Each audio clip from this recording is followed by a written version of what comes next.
Okay guys, ituro ko ang tatlong techniques sa pagtali.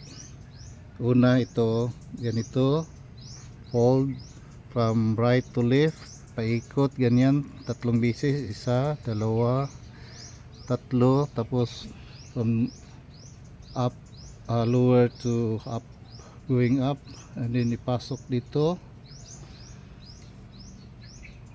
tapos ihilahin, ganyan, and then ilagay dyan, tapos hihilahin mong pa ganyan. Ayan ang una guys. Ang pangalawa guys, ituro ko itong ganito, ang kalawang technique sa pagtali.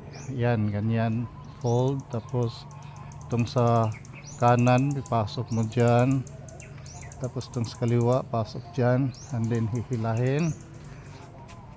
Ayan, so yan ang itong pangatlong technique ituro ko sa inyo guys. Simple lang, pag ganun, paikot doon, tapos